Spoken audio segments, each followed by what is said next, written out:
Aloha, and welcome to another episode of Question of the Week. And each week here we try to answer some of your most challenging questions regarding the Christian faith and any questions that you may have.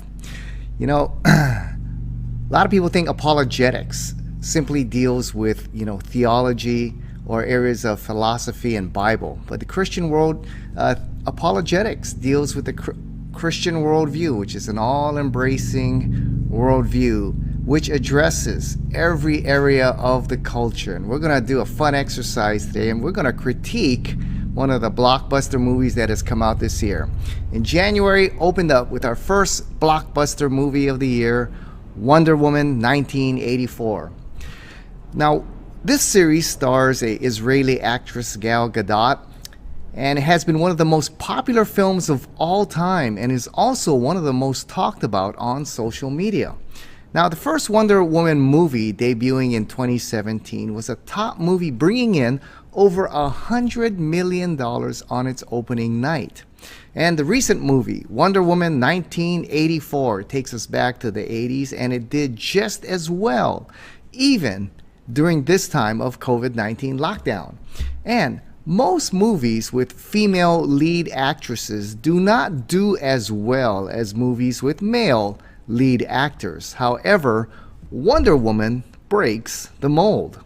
Now, personally, I do not find the character of Wonder Woman, the superhero, very intriguing, nor do I find the storyline of both movies very captivating as well. The plots are really nothing new, and there's really no tension because Wonder Woman is immortal, she is indestructible, and she is incorruptible. What really makes the movie more interesting to me are the characters that surround Wonder Woman. They tend to be more intriguing.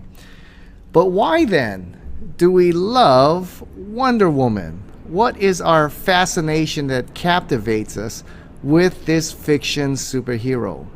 What makes this hero portrayed in these movies such an attractive character to millions around the world? Well, first let's analyze the character of Wonder Woman as she is portrayed in this movie series here. Now, this version, of course, is played by Gal Gadot and is one of the most captivating and lovable characters of the DC Comics series. Wonder Woman is beautiful, she is all-powerful, she is immortal, and she is all good. What motivates Wonder Woman to rescue mankind and sacrifice herself repeatedly is love, her love for mankind, and she uses her powers never for self-gain, but always for the good of mankind. What's intriguing is this: history teaches us that no one can handle absolute power. Eventually, power attained by wealth or political rule or military might tends to corrupt even the best of human beings. So the saying is true: absolute power corrupts absolutely, but not Wonder Woman. And in the movie, we see that the guiding principle in her life is truth. Wonder Woman knows truth and wants all people to live according to the truth and not to embrace false reality or some kind of false ideology. And she also has a built-in moral law code that restricts her from using her powers for any kind of selfish motive, and only for the good of others and for righteousness and justice. So she represents the ideal of a noble human being, and that is why I think we love Wonder Woman. And Wonder Woman, like many superheroes in this series, actually represents, whether they know it or not, represents a Messiah figure, a morally good and noble person with extraordinary powers whose mission it is to save mankind, often from themselves. And these heroes selflessly sacrifice to rescue mankind from inevitable doom.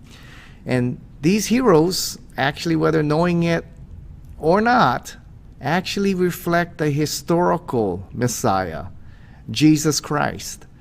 Jesus, there's parallels here. Jesus, the Son of God, sees the plight of mankind in our helpless condition.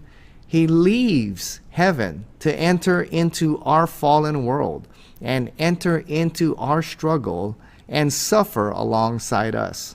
And it's Jesus Christ who lays aside his life and gives his life to show us the truth and to rescue mankind from eternal death. So these heroes, many of them, there are parallels built on the historical Jesus, and their stories of redemption parallels the redemption story of Christ in many ways. Pretty interesting, huh? Now, all these superheroes face the same question in their movies.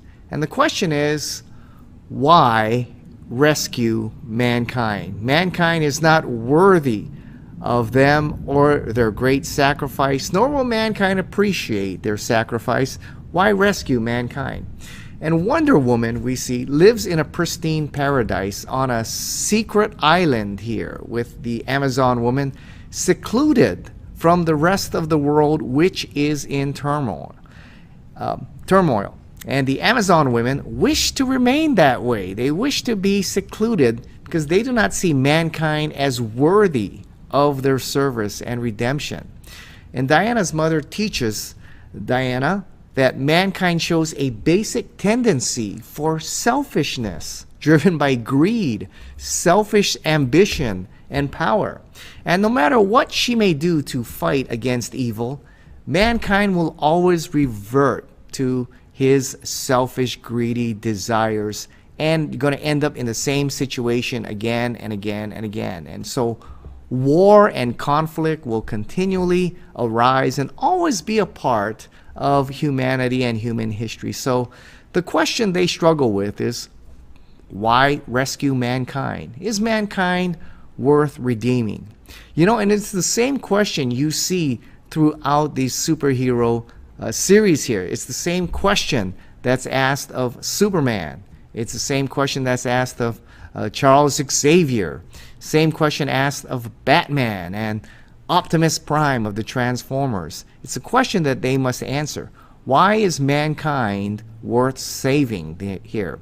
And one of the interesting things in these series, you don't really get a clear answer, do you? Now, Wonder Woman's mother says that mankind is not worthy of you, Diana. Mankind is selfish and self-destructive, and mankind would not appreciate her and all that she has to offer and the sacrifice she makes. And in fact, in the first movie, it opens up where she, after rescuing mankind after World War II, is disillusioned and lives a life of just quiet seclusion there. Now, what Wonder Woman sees as value in mankind is that there are humans who are good. Therefore, there is some good in mankind, and mankind is worth saving, because those that are good need a champion against evil. Now, there are truths in the portrayal of human nature in this movie that are consistent with the biblical teaching on the nature of man. The Bible teaches that we are created in the image of God. Therefore, we have the capacity to reflect some of God's character, love, holiness, truth. And we also have a built-in moral law code, Romans chapter 2, from God. We know right from wrong. However, we are also fallen creatures, sinful creatures as a result of Adam's sin, and therefore one of our natural tendencies is to serve self and do what is self-serving against God's moral law. And so we see that battle in all human beings. It's there in all of us individually, but also as a corporate society. There's that struggle you see of the image of God in us, but also of sin, our sin nature. And that's why men can do tremendous good and achieve wonderful and marvelous accomplishments, but also that same person can do tremendous evil. And there are societies that can do tremendously many good things and achieve wonderful things, but also turn into darkness and do what is absolutely evil there. And so that's what the Bible teaches us, that we're created in the image of God, but sinful, fallen human beings. And that's the struggle within each individual and every society. Now, in the movie 1984, Wonder Woman is called upon to rescue mankind once again from a being with even greater powers than she has. And in 1984, a business con man named Maxwell Lord comes into possession of a powerful dreamstone created in ancient times by an evil god that will grant the wish of those who make a wish while holding the stone. Now, those of you who haven't seen the movie and don't want to, have the plot line blown, you may want to bring this to an end and watch this after the movie. But those of you who've seen it know what I'm talking about. Now, Maxwell Lord here hunts down this dreamstone here. He finds it, and driven by greed and enticed by the power of the stone, he succumbs to his evil desires and wishes to fulfill a most evil desire. He wishes to become the dreamstone itself. And it is then that Maxwell Lord soon attains godlike powers to grant everyone their desires. The problem is, our desires are often driven by our selfishness and greed.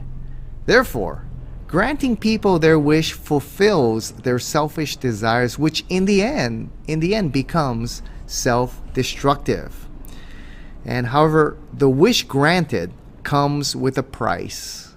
Whenever you receive your wish, you surrender a very valued asset to Max Lord. And with each wish that is granted, Max Lord becomes more powerful, acquiring the person's valued asset.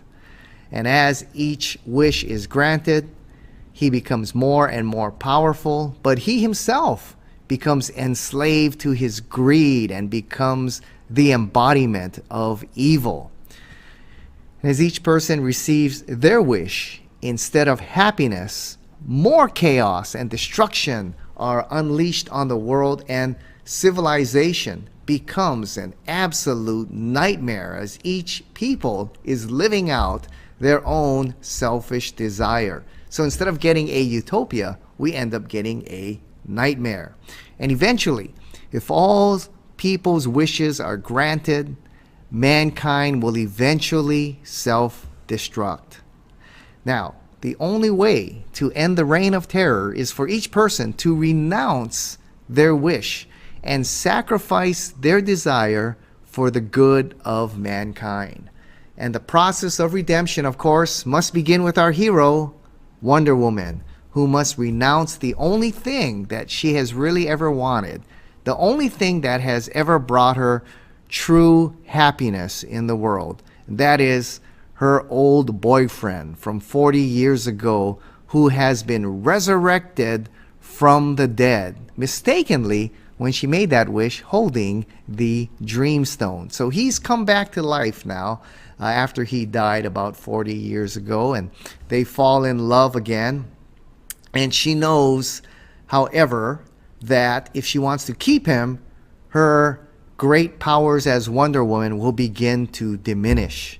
The only way she can retain her Wonder Woman powers and combat Max Lord and the evil that has come upon the earth is to renounce that wish, and her boyfriend will be gone forever.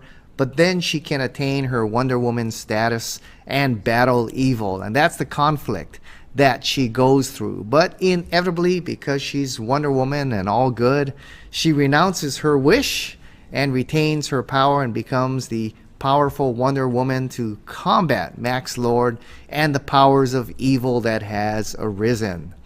Now, we kind of feel the emotional pain of Wonder Woman as she gives up all that she loves to rescue mankind who's unworthy of being rescued. But by this time, Max Lord has become too powerful for Wonder Woman to stop. And the only way that Wonder Woman can stop Max Lord now is to open the eyes of mankind to the truth. And she pleads with everyone to turn away from the lie and open your eyes to the truth.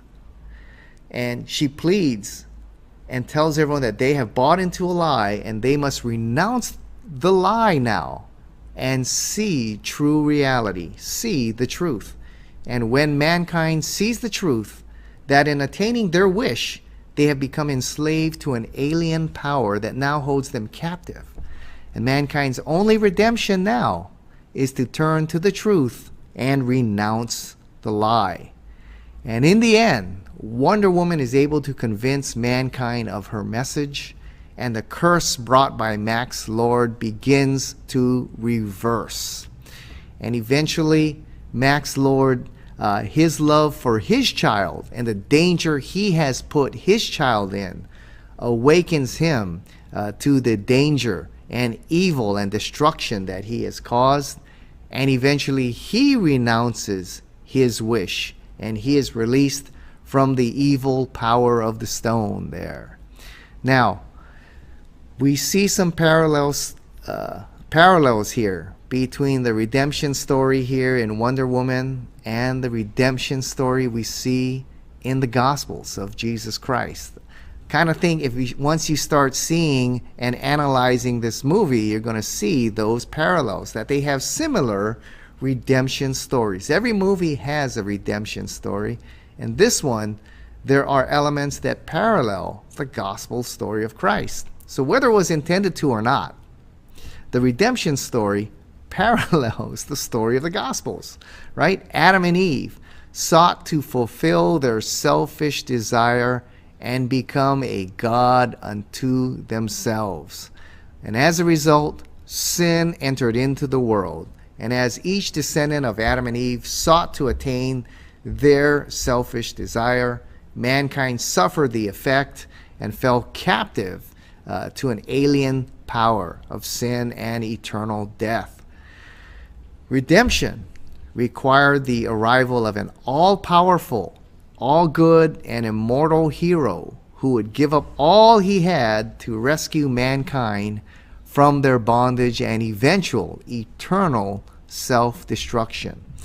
And as you can see, that's what we have in Jesus Christ. Christ came and proclaimed truth to mankind and sought to open the eyes of mankind, to turn them away from a lie and turn them to truth. And truth is the most powerful thing that we have. Jesus said, it's the truth that will set you free. And Jesus said in John 14:6, I am the way, the truth, and the life. He is the embodiment and the source of truth. And his mission was to open our eyes to the truth which he embodies, and to turn away and renounce the lie that we have bought into. And so Wonder Woman gave up her love, her boyfriend, for the sake of mankind, as Jesus gave up his life and suffered death to rescue mankind. So in Wonder Woman 1984, we have a fictional story of the rescue of mankind by this Messiah figure of Wonder Woman. In the gospel story, we have a historic, true story of the God of the universe who lay aside his glory, entered into our world of suffering, suffered alongside us, sacrificed his life to rescue us from the darkness, the lie, turn us to truth, and bring us eternal life. So if you love Wonder Woman 1984, you should investigate and you should love the true redemption story of Christ. Why is it then that we love Wonder Woman, but not the true Messiah? You know, Wonder Woman represents a Messiah figure, a morally good and noble person with extraordinary powers who uses their power only for the good and never for self. She is guided by her mission to execute justice and rescue mankind by bringing them the truth. And she selflessly sacrifices to rescue mankind repeatedly from doom. And she is guided by truth and knows that mankind is captive to a lie. And if she hopes to succeed, she must turn mankind from a lie to truth. So we love Wonder Woman because she is that Messiah figure. And we know, intrinsically, somehow we all know, well, we can see from the news around us, that the world is headed in a very dangerous, self-destructive direction there. You know, it's like when I'm out there surfing and I see this huge wave coming at me. There is nothing I can do. It's coming whether I like it or not. All right? And it's going to wreak destruction if I stand in its way. Well, that's what all of us actually kind of see when you look at the world around us. All right? We see that we're heading towards some kind of apocalyptic, destructive end if we continue the course that we're going. Problem is, we know we cannot save ourselves. We're all looking towards some kind of Messiah figure. And in this fictional movie, that's what Wonder Woman gives us. However, in reality, we do have a Messiah, a true one, Jesus Christ. So why do we love Wonder Woman but not the true Messiah? Well, I think because the Marvel heroes do not hold us accountable for sin, our sin, and our need to acknowledge that we are all sinners and we have to repent from sin and receive the redemption given to us through Jesus Christ and his death upon the cross. So Jesus calls us out on our sin and calls us to repentance, while these Marvel heroes do not. They say, you're all right, keep going, and we'll fix up your mess here. Also, Jesus explains to us the consequences of our sin, that there are eternal consequences. Without Christ and without turning from sin, we face an eternity separated forever from God. A message really that no one likes.